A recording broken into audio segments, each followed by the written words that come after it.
Hello, my name is Suzanne Ellingham. I'm the event director for Source Fashion, Source Home and Gift and Source Garden. And today I'm delighted to be joined by Jack Stratten, Head of Trends from Insider Trends. And really, Jack spends his life exploring retail, working with some of the world's biggest retailers and biggest brands that you would have heard of, and really helping them understand what's coming next, or what might be coming next and how that's going to impact them. And with working with so many different stakeholders across the industry, Jack really does bring a different insight to the table. So, as a fellow retail enthusiast and proud retail nerd, I love hearing about what Jack is up to and what he's thinking about and what he's seeing in the world of retail. It's always interesting. It's one of the reasons that Jack is always invited to speak at Source Fashion, and one of the reasons that we are doing this session today. And you'll see him at Source Fashion in July.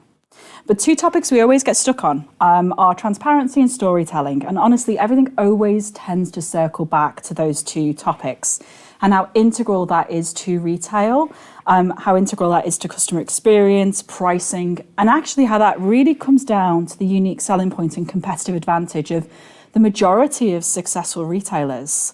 And really, the question that we're going to explore a little bit today is how do you use that to compete against some of these behemoth retailers that are just almost impossible to compete with? So we spent a lot of time talking about transparency, and we even co-wrote a report on it called Good or Good Enough. And as a start of a 10, have you seen any changes around the conversation around transparency, Jack? It's a really good question. I think when I first started talking at Source events, talking to you regularly, I'm having great conversations about all of this stuff. It felt like it was kind of coming towards mass market, the idea of, just even in the language, of as a retailer replacing the word sustainability, and we're trying to be sustainable with transparency, and we're starting from the beginning, trying to be transparent. It felt like it was headed towards the mass market. So I used to reference this a lot, but you'd get brands like Everlane and Reformation. I always think are good benchmarks. Reformation are fairly established in Europe now as a fashion brand, Everlane more in the US. But they were like these kind of businesses that were marketing themselves as radically transparent from the beginning and saying you can trace everything we make. And just in the language and in the design of everything they did, it was all about responsibility and being able to see everything about the business, no skeletons in the cupboard. I felt like there was a strange thing when that happened, and then you had your established brands like Lush that kind of always did that. That was one of their strengths. But a lot of other sort of more traditional legacy fast fashion brands weren't. But that suddenly, I would say, in the last 6 months started to shift more. I've noticed, for example, H&M would be a good example, and Zara, in fact, actually just using the word sustainable less. I think finally catching up, whether they'd done a bit more research with their customers and figured out how sentiment was changing around greenwashing and whatever. They're not necessarily any closer to being able to be transparent. And I have sympathy for that because it's an incredible task they face, trying to open up everything they do. But they are talking about it as a goal, and they're using the word transparency. I've seen regularly H&M, Zara, even Primark talking more about transparency, often even in response to stuff in the news around maybe, some really horrible story about somewhere within their supply chain. They'll actually be talking a bit about transparency. So I'd say at a very high level, that's the biggest shift I'm seeing, is that as an idea, transparency, it's really moved into the mass market now, regardless of whether they can actually make it reality or not. And I think one of the reasons when we started talking about transparency is that there was this vagueness around what sustainability meant. And we're quite conscious within Source not to use the word sustainability or not to overuse it, because it means so many different things to so many different people. And we always kind of thought that actually if you're transparent, then at least you know what's happening in your supply chain. And until you know what's happening, it's really difficult to benchmark yourself, but also to benchmark you against others. I suppose one of my thoughts around this is that usually with transparency or any kind of, measures of improvement, often that would be led by legislation or by regulation. Do you think some of the conversations, certainly within the EU and with some of the work the CMA is doing, do you think that's helping the transparency conversation? Do you think that's moving it forward in some ways and backwards in others? I think it's a really good question. I think it's moving it forwards in the sense of it's an extra and a different kind of pressure, I think, that it's placing. And I think, honestly, if we're cynical, you can feel that with very large, especially legacy retailers, that they're never really going to have an energy to transform the way their businesses operate until it becomes a legislative question. Of course, they'll do it when they think it affects their profits, but the reality is, for most of the mass market fashion players, still even now, when they're talking about improving their supply chains, being transparent, reducing their carbon footprint, anything like that, ultimately, normally they're doing it because they think there's a chunk of customers who care about that, and they think it's positive PR and positive marketing. It's still essentially voluntary. It's still essentially a part of their business that they almost put into a kind of marketing PR thing. As much as that feels cynical, I think that's the reality. The great thing about some of this legislative changes, it changes the environment all of a sudden. All of a sudden, there's that potential of going, well, yeah, this is no longer about whether or not it's right for your customers. It's, we have to do this, we have no choice. So that's, from my view, it is and will be a largely positive thing. The problem is I guess, how long that legislation takes, how easily they can find loopholes within it. And also, I love that you said how easily they find loopholes within it. I know, again, I feel like it's a massively cynical thing, but we see it all the time, don't we? So, but having said that, I do think that, there's a lot of, I don't know, you'll probably see this as much as I do. I do feel like there has to be some credit given to a lot of those legacy fast fashion brands, in that simply it's being talked about so much more. The heads, the C-level of all those businesses talk about this a lot. Yeah. I look at the annual reports of these businesses, and aside from how boring those annual reports are and lengthy, the classic thing that all the environmental stuff's gradually moving closer to the front of the report. Yeah. That's a big deal. It is, because investors, the people who really matter, the people who influence all this stuff, it's being brought closer to focus, and I do think legislation has been part of that.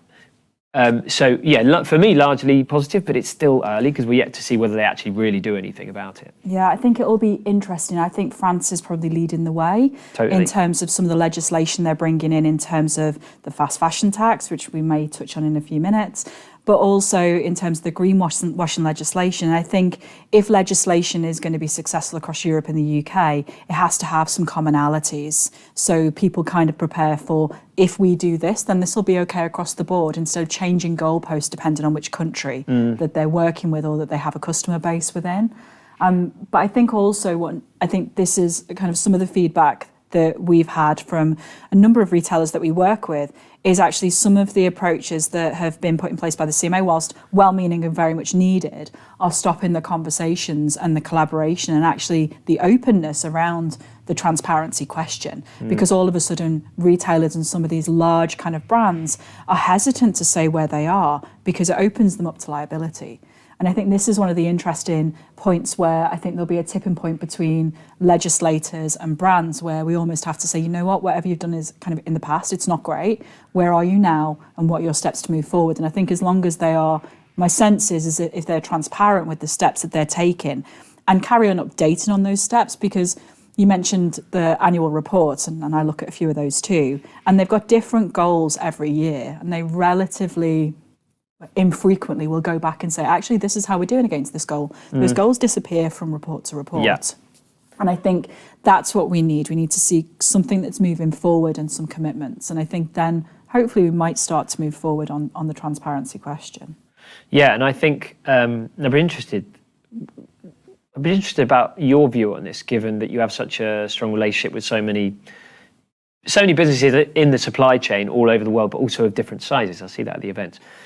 Do you think, I think as a kind of big macro level type analyst, just looking at the big picture of all of this, it always looks to me that the biggest fashion players have really good intentions most of the time. And then at their most positive, they talk about transparency, responsibility, opening up supply chain, trying to find ways of doing that, making it possible for customers to trace what they buy, and everything that's gone into making it. But it looks from the outside that they hit barriers, that it's not that they want actually in many cases, I think, to open it up, but they just literally can't.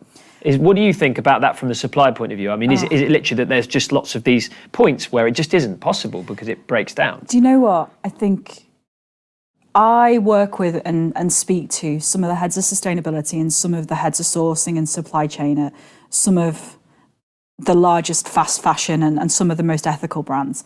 And what I would say is that within these larger fast fashion retailers, there are people in those roles who care passionately about improving these supply chains. And they spend time out in kind of Bangladesh, they'll spend time out in Africa, they'll spend time out in Pakistan or India. They'll go and see their factories. In some cases, they'll think, right, how do we make this better? And the reality is the infrastructure within those developing nations is not really set up for ESG in the way that we would like it. Their labour laws are different. You put standards in place which in many cases are over and above what that local market is used to. But then it's how do you deal with the waste around those factories with the water treatment, because you're reliant on the government and the infrastructure around it, and it just isn't there. And some of the most interesting conversations that I've heard are around supply chain collaborations. Now, many, many moons ago, about 15 or 20 years ago, I was working on a food R&D event. And we were talking about shared supply chains between bread companies and newspapers, because they're daily commodities, they're things that use the same routes, local supplies. And obviously at that point, we were also talking about Coca-Cola and malaria vaccines sharing the same supply chains. And what I'm starting to hear now, which I love being in the room hearing these conversations and probably shouldn't be repeating some of them, but actually that is the model that a lot of these bigger retailers would like to move to.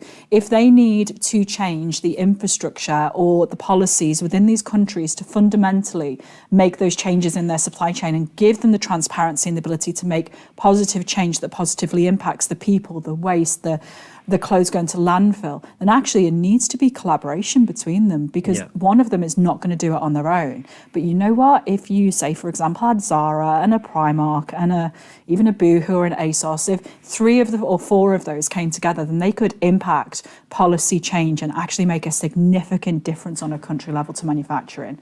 And I think that's what I'm kind of excited about, because I'm hearing not necessarily those 4 people, but I'm hearing those types of conversations around collaboration and actually how do we improve that. They cannot do it on an individual basis. It's going to need collaboration. And you know what? They're not going to get a medal for it.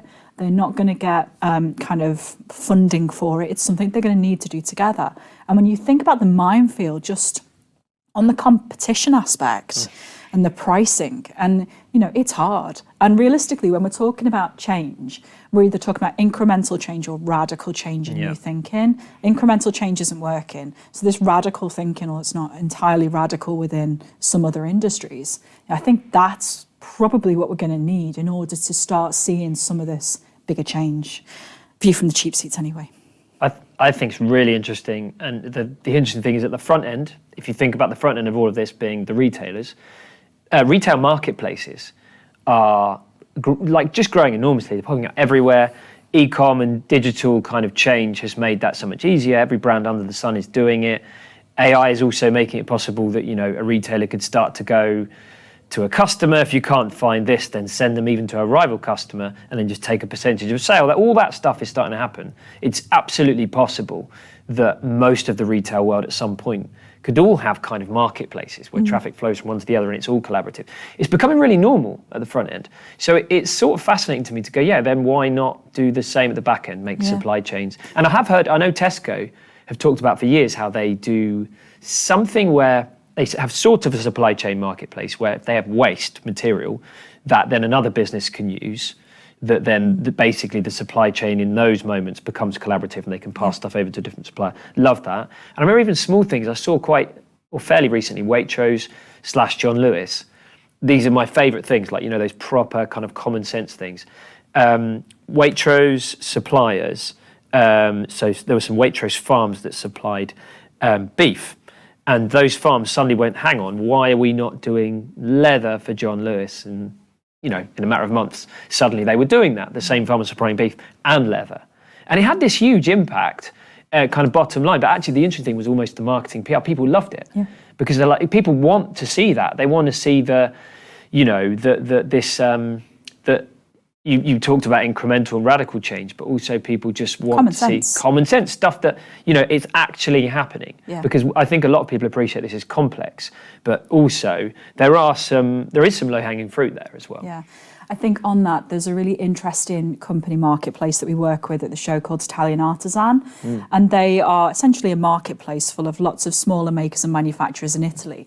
And what they do is they kind of help those smaller manufacturers access some of these kind of bigger retailers. But what I love about this business model is, say, for example, somebody starts working with one of these makers and they love the accessories or the leather handbags that they're making, and all of a sudden they get an order for 10,000 units. They cannot fulfill that. What they do is they crowdsource that out to other manufacturers locally. So it's the same contract to a bigger group of manufacturers that they can service, and it's not going to break their supply chain, and it shares that business sensibly. Like, that's the first time, I think, when I first spoke to the founder of that marketplace, and they are at the show in July, I thought, oh my God, that's amazing. Like, how good is that? To have somebody that can just collaborate these, so that one manufacturer doesn't lose that business. They're not going to send themselves into bankruptcy trying to sort out payment terms, but actually they crowdsource it to all of the manufacturers in that area so that you get exactly the same quality. But again, it's that ability to be a bit more sensible and have a bit more common sense and collaboration in that local ecosystem. Totally. And it doesn't damage the story of how it's made at all. No. It's made in the same way in the same places. And again, it's sending business from some of these bigger companies into areas where actually it does real good. And I think that's kind of one of the core values of what we do. You touched on technology and AI, and I know we're both following some of this, and you mentioned marketplaces, but what is the most interesting impact that you're seeing of AI at the moment? What's the thing that you think, actually, that's bloody interesting? Yeah, so we've talked about this a little bit before, and yeah, I know we're both fascinated with this. AI is, as I put it to someone recently, if you look at what's happening with Shein, Shine, we still all have different ways of pronouncing that.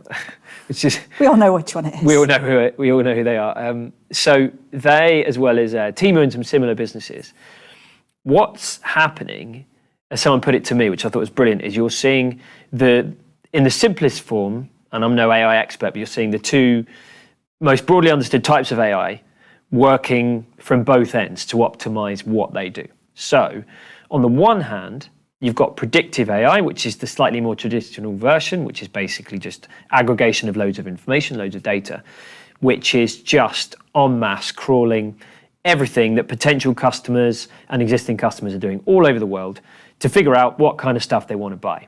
So, and that feeds directly into product design and whatever. Nothing new in that, just at a bigger scale. So, Nike made famous that concept with, when they had millions of app users, they could track what kinds of shoes people clicked on the most, and that fed directly to the product designers and influenced the sneakers they made. So Shein are doing that en masse. The interesting thing is, so they've got the predictive that's kind of fueling what they think people want to buy, but then also a bit like, and how you put this to me recently, in a kind of Netflix way, then also shaping what we want as well, shaping our behavior by suggesting things like that other product based on the behavioral data that it's tracking. So it's got this AI that's doing all of that, that's kind of handling that end.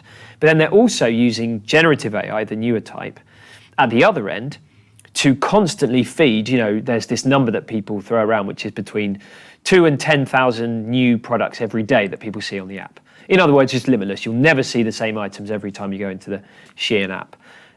The generative AI is key to that, because what it's doing is just crawling the internet, finding designs of stuff that people are buying at small makers and the biggest makers in the world, and then creating very close, or perhaps, it might be very close copies or kind of amalgamated versions of different designs constantly. And that generative AI is doing that. So essentially, the AI at both ends of that process, that's absolutely vital to not just the growth of the business, but this kind of infinite loop of options. Because the mistake that people make, I think, when they look at Shein and they go, God, it's just, the cheapest clothes in the world. They think that's what it's about. It isn't just about that, I think. Sadly, that's to slightly overlook. Also, it's this choice thing. It's endless choice. There is no other clothing business in the world that gives that young shopper the sense of, I can constantly have new stuff and I can afford it because it's cheap. Cheapness is only part of the puzzle.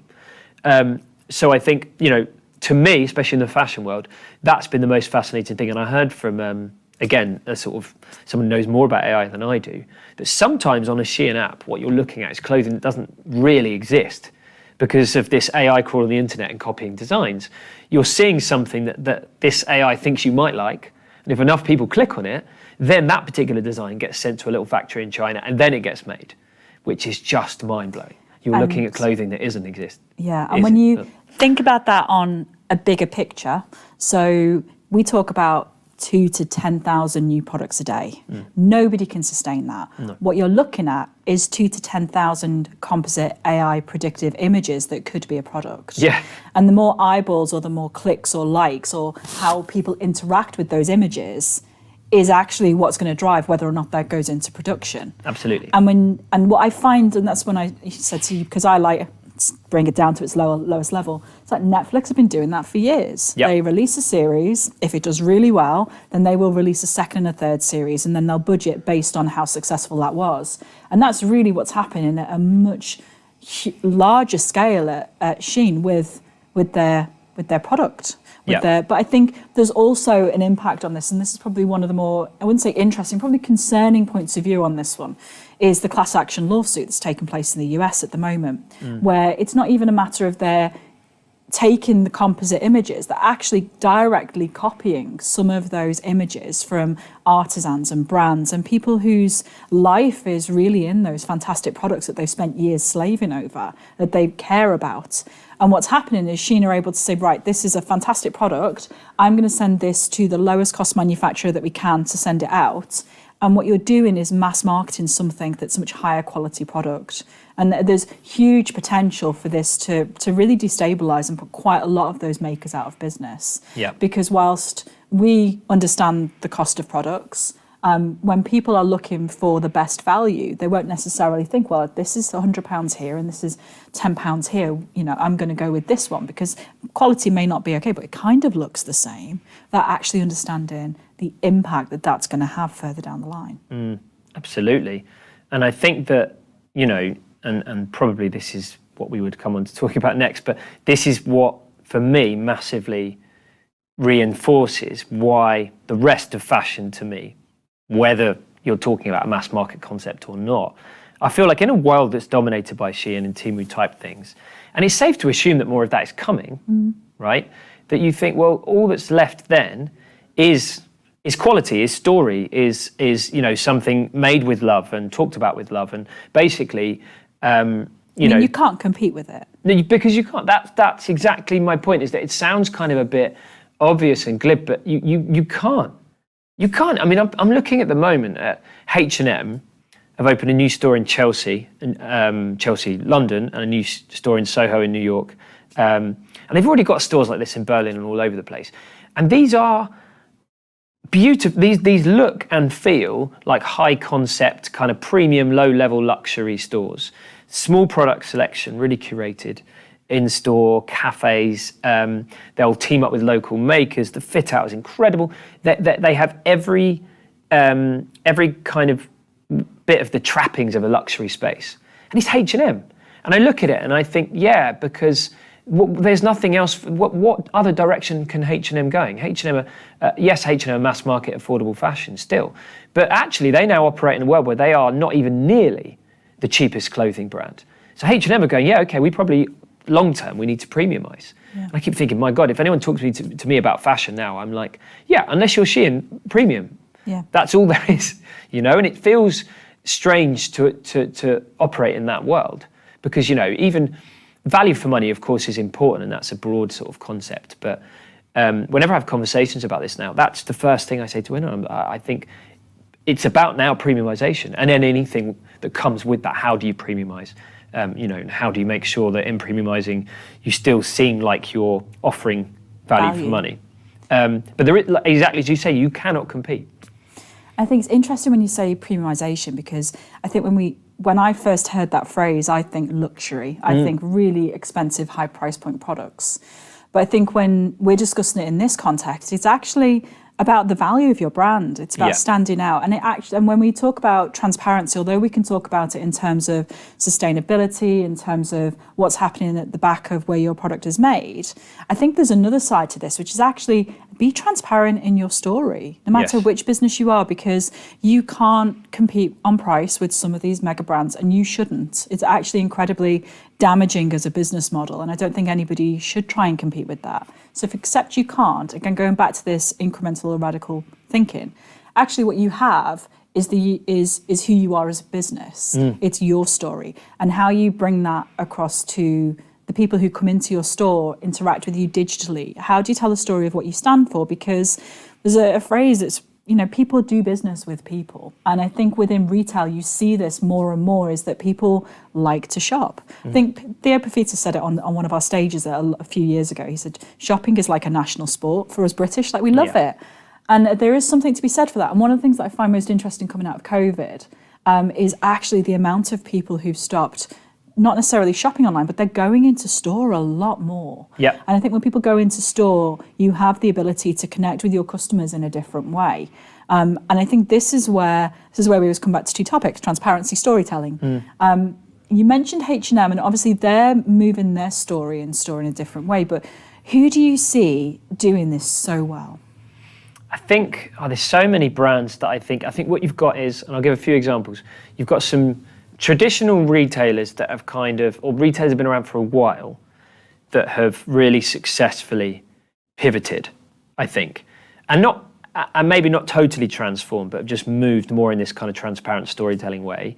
I think although they're similar to H&M, I often mention Uniqlo, because Uniqlo have, I often say to people, their greatest skill of Uniqlo is that they make people who are buying fast fashion clothing not think they're buying fast fashion clothing. They're the one fast fashion player that most of their customers, if you ask them, they wouldn't think of them in that sense. The price point isn't much more than any of their competitors. But the biggest reason why is they have, even if it's at a low level, doubled down on feeding this kind of story of Japanese quality, of a kind of ritual, of even in the way that they do repair, for example, in their stores. It doesn't feel like gimmicky. They actually put a lot of work into it. They have a space on Regent Street where the whole basement has been fitted out to do kind of repair and recycle, and they put out a lot of content online of this studio in the basement. But it's not really, they are all day, every day taking old Uniqlo garments and remaking them into new items.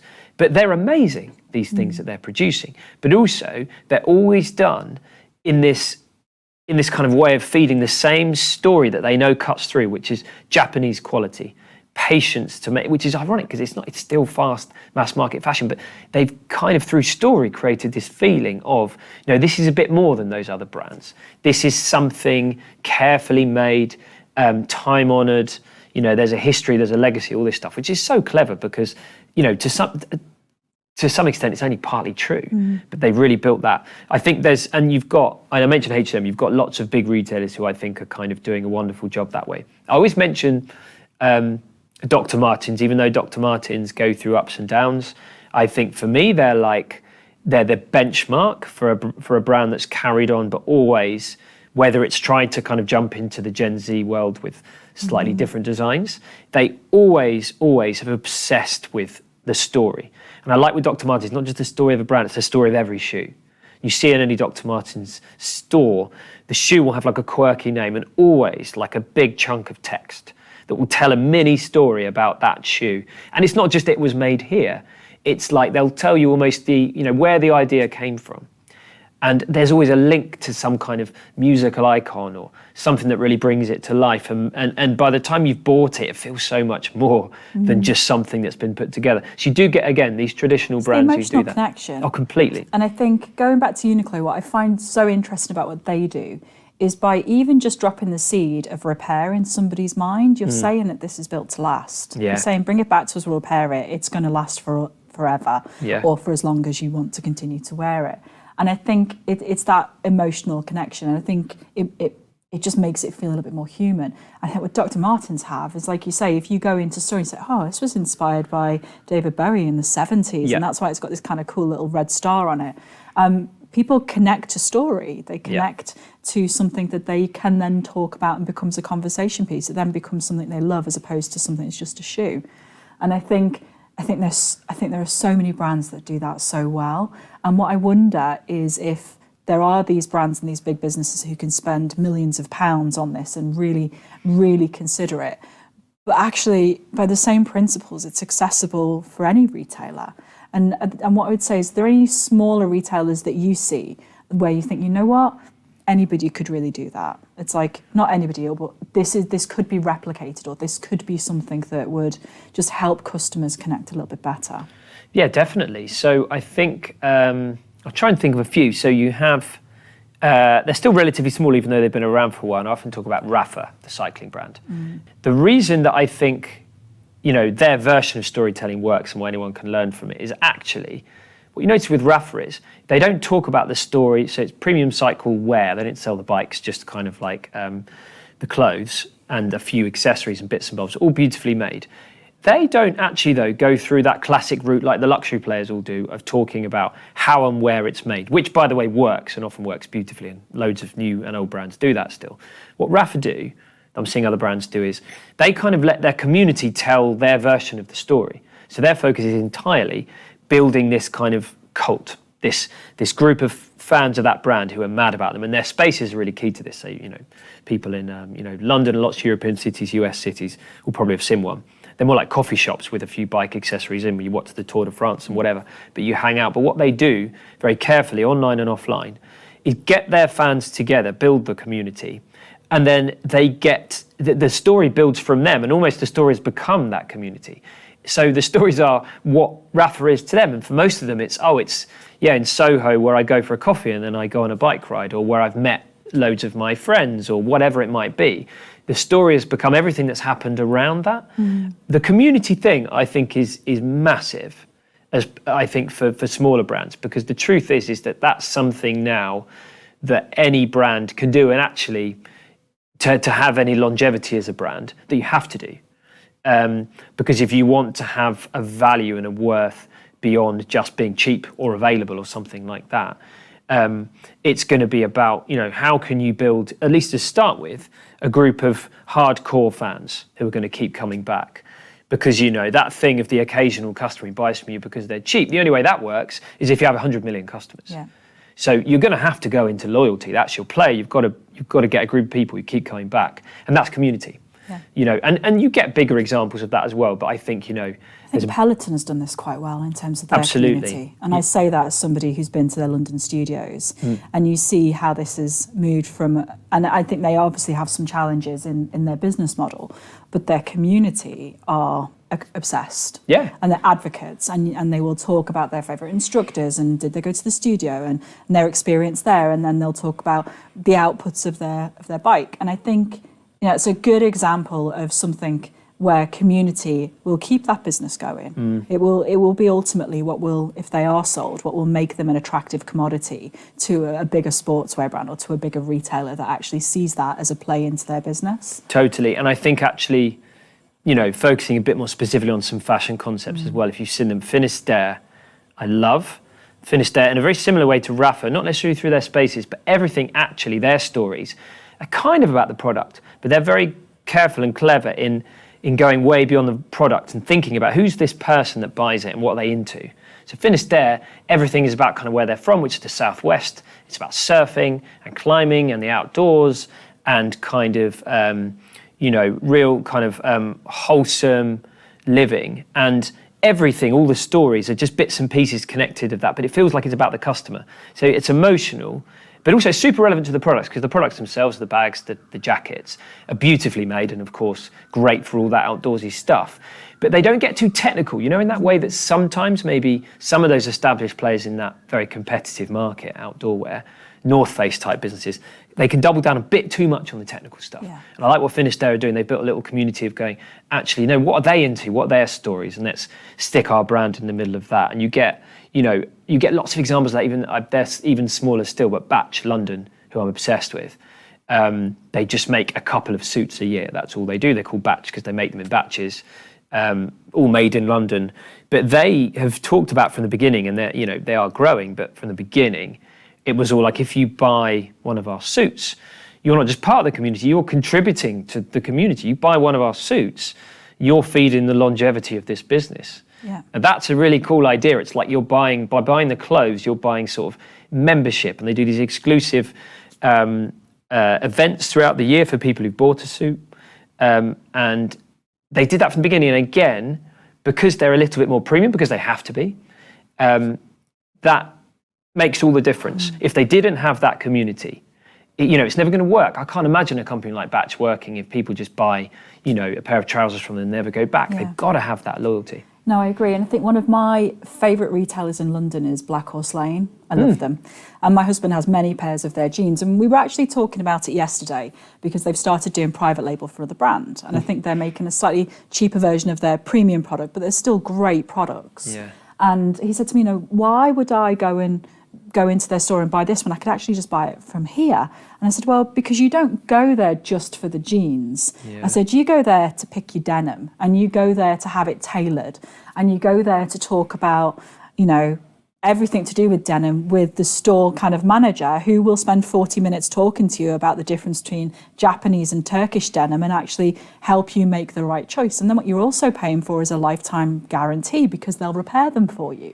And you will keep on going back. And just to say, I don't think he's bought a different brand of jeans for about 7 or 8 years now. And that's where he keeps on going back to. And when they send him an email and they're having an event, he will go and see it, because he loves the product, but he loves the people who work for that brand. And he's pretty much all in with it. And I think it's a good example of where it is a little bit more of a premium product, but the storytelling that they do, the effort that they spend with their community, the fantastic product is almost a kind of a byword for it. It's the reason he interacts with them is because of who they are, their story, their experience.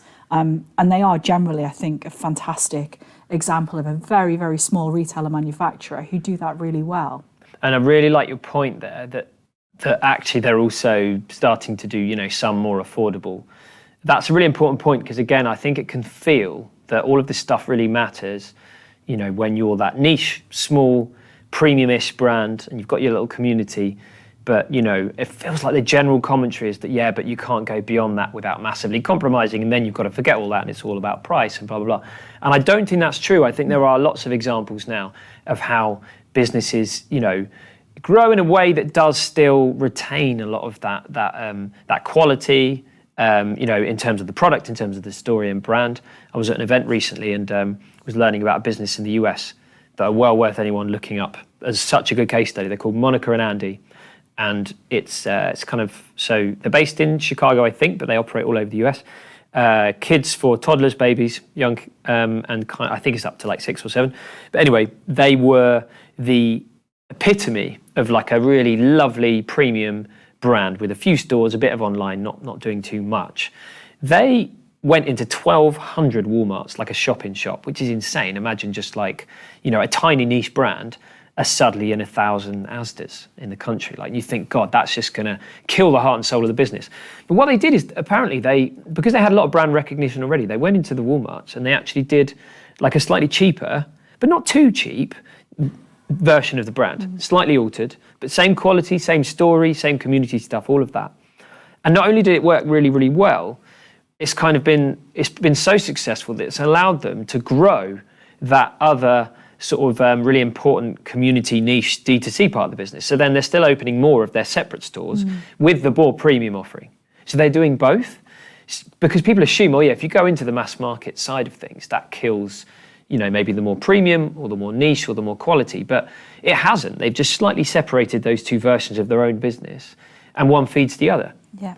Which I think is really lovely, and it shows it can be done. You don't have to necessarily just assume that all this community story thing is fluffy, and it works everywhere. You've just got to find a way of shaping it that works.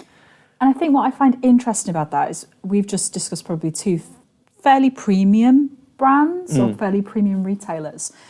But we talk about this quite a lot as well, is that actually when we go back to the value of products, there is an assumption that people are always going to go for the cheapest. Yeah. And we hear it all the time. And in some senses that is true, because people have different situations. But I think when you employ storytelling and community, people will see it as an investment. And that's when you start to really increase the price point of your products so that you are selling more at a better price, but also you're generally producing less. Yep. And I think when we talk to kind of fashion retailers, it's always the elephant in the room.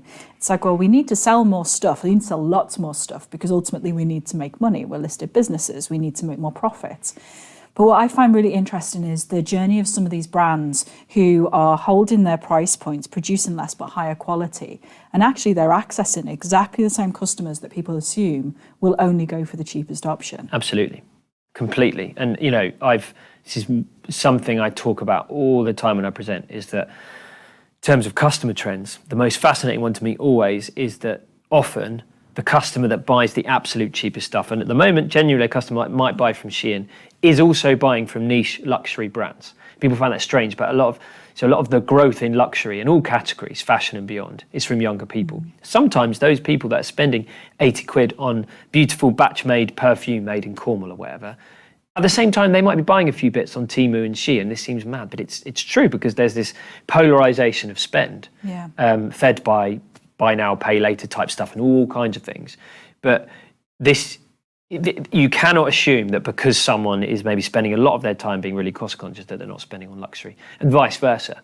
So everyone is interested in story, and so even that person that you think is a totally different customer that is only buying from cheap mass market, actually it turns out if your story connects with them, they might make you their kind of splurge that month. And I think one of the things that I find fascinating about this topic as well, when I think about it on a bigger scale, is that whenever I go into the shows, one of the very first questions that I'm asked in almost any press interview, what's on trend?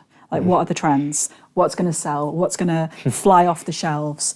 And I was in China, so some of the work that we do is we actually do go and see some of the factories that come to the show, and we do go and meet our customers, because ultimately we're a responsible sourcing show and we want to make sure that we're bringing the best people. So we do that. And I was in China and I was asked the same question. It's like, what are the trends? And I said, well, the reality is, after talking about it for a bit longer than I should have done, so the reality is the only trend that matters is quality. It honestly is the only trend that matters to consumers in the long run. Is this product going to last? Yeah. And then the next trend is, how do you tell the story of that product so that they understand this is built to last? Yeah. And then you are able to charge more and produce less, and that customer will connect. And I still think that's probably going to be my answer to that question every single time I get asked that question, is that what is the biggest trend? It's like, it's quality, surely. Yeah. It's the one we should care about. I'll never forget the Uniqlo sort of marketing campaign that originated from their store in New York, which was basically just a bunch of celebrities or kind of micro-influencers, different people, modelling things they'd bought from Uniqlo 20 or 30 years before. Simple as that. And there wasn't even any kind of like cool, kind of copywriting around it. It was just that because it did everything they needed to. It showed, my God, number one, this stuff has lasted really well. Number two, look at all these amazing, cool people who love Uniqlo. It's unbelievably transformative. I remember seeing it and just thinking, wow. And there's some, there's some truth to it probably as well. It probably, Uniqlo products maybe do last a bit longer than some of their competitors, but almost that didn't matter. No. Because immediately you were fed this idea that longevity matters, and I'm so in agreement with that. And actually, in a way, it's still what's feeding purchasing habits at the luxury end, longevity. If you think about luxury resale, at the heart of that is that young people are almost buying clothing like currency. They're like, yeah, I'll wear this a bit, but then I can sell it on Vinted for 80% of the cost that I bought it. So longevity matters in that sense. Or I can swap it. Or I can swap it, exactly, which is great. And on that whole resale rental market is still really strong and always growing. So, so longevity feeds, this whole cycle of different product behaviours, really. But then, the other end, people, of course, just want their everyday clothing to last longer. Again, it's like you can kind of pick what's going on at the Shein end of the market, and then your business strategies should be almost in opposition to everything they're doing. Yeah. I kind of think that's maybe the simplest way. So instead of saying we've got 2,000 to 10,000 products a day, it's actually, you know what? We've got a collection of 5. Totally. And we love them for this and this reason. And this is the design direction we did it. This is why we did it. And again, it's kind of, we could have that product with you next day. It's like, well, actually, if you're buying that product, then we need to make it. So if you don't mind, give us 10 days and we'll send it to you. And I feel it's using storytelling, but having those honest conversations with customers to let them know, we're not a fast fashion company. It's like, it's not who we are. If we're going to if you're going to buy something from us, then we've made it with love. And I think that connects so much stronger with consumers. Totally. And even if you try to do, you try to go, right, yeah, people want loads of choice, and you try as hard as you can, what's going to happen? You have maybe hundreds of product options over the course of a month. Compared to Shein, that's nothing. That's going to be like boring to the Shein customer, versus you go the exact opposite way and say, here's the 5 products we're showing you this month. And then just absolutely hone on it, which is, unsurprisingly, there are a lot of successful businesses now who are honing in on curation and smaller product assortments. Again, even mass market players. A lot of the fast fashion businesses are talking about that, actually talking about reducing their product range in many of their stores because they think there is a bit too much choice in stores, which is really interesting given what's happening with Shein. Well, it's also interesting given with what's happening with department stores in general. When you go into a department store, and I think Debenhams, rightly or wrongly, is probably a good example of this. Before they were bought, you went in there and there was just too much choice. Yeah. And when there's too much choice, you don't see anything.